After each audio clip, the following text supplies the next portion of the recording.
Ayun. Gandang intro no? Hello guys! Welcome back ulit. Bakit kasi dyan?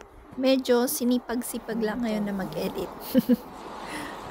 At dahil nagbabalik ang winter ngayon dito sa Italia, napag-isip-isip kong i-upload na tong video na to.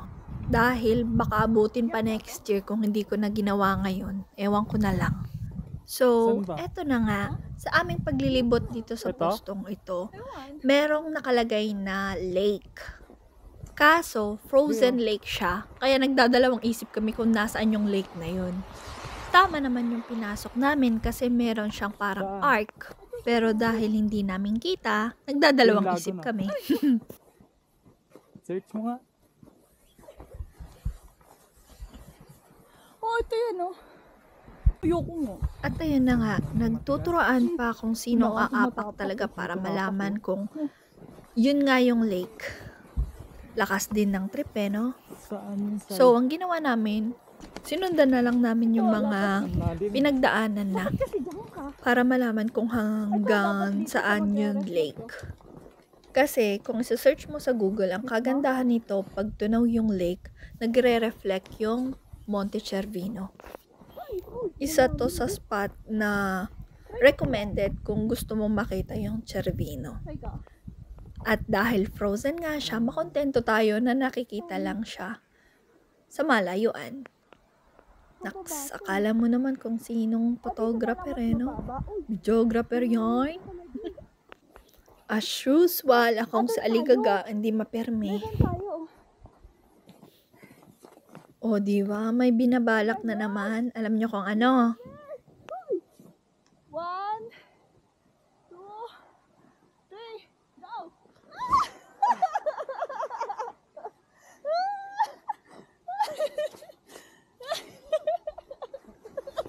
Ay, ang shades mo ba? Hayaan mo na yan.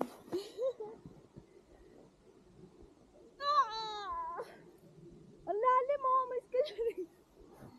Oh. Alam mo lang O, diba? Lakas ng trip. Tuwang-tuwa na yarn.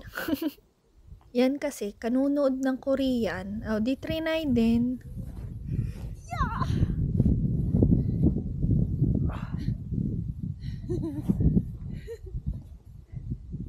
Ala! Uy! Ano ka ngayon? Eh, di basa. After magpakabasa, ayun, tinuloy na namin yung paglilibot. Ganda lang ng timing namin kasi walang katao-tao. Or kung meron man, mangilan-ngilan lang. Kaya parang solo lang namin yung place. Lago! Yung hanggang ngayon, duda pa rin kami kung nasaan yung lake. Nakakabasa pa.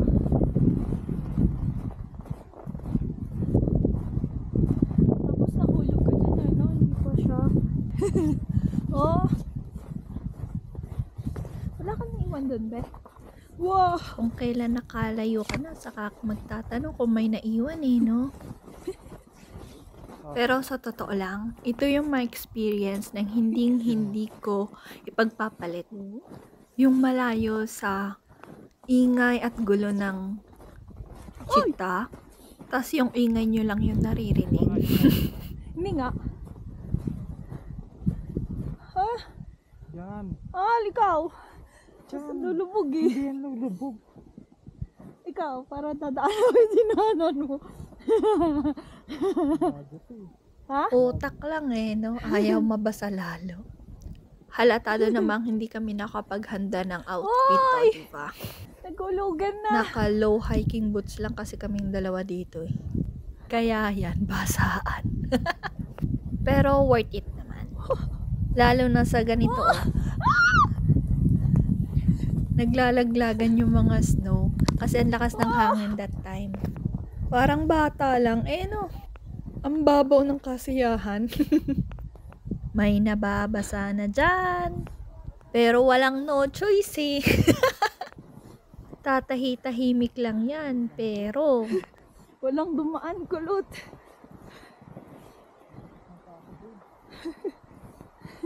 Basa medyas nito.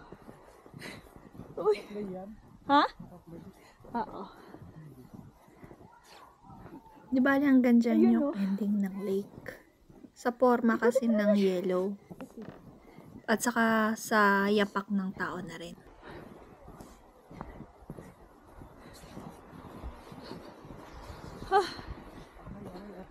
Ayun! Ano yan? Ayun, inubo.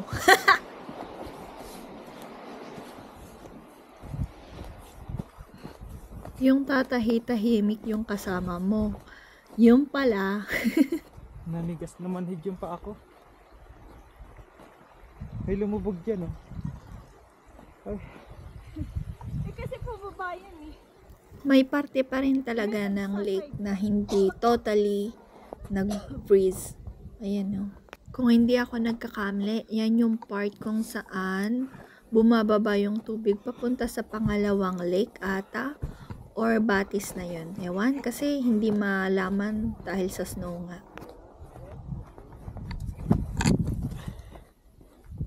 kita mo yan? Sorry naman, Habi. Ligalig kasama mo eh.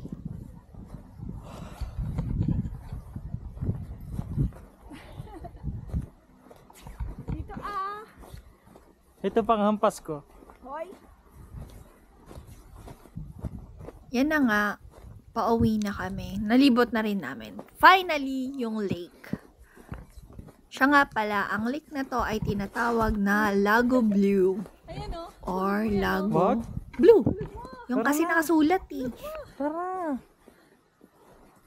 Oh, pauwi na nga. Ang dami pang paandar. Ayan oh. Ang laki niya. Uy. Madulas nga lang. Oh, yung kanya-kanya kayong trip. May sariling mundo ang bawat isa. So, that's all. Thanks for watching, guys. See you ulit sa susunod. Bye!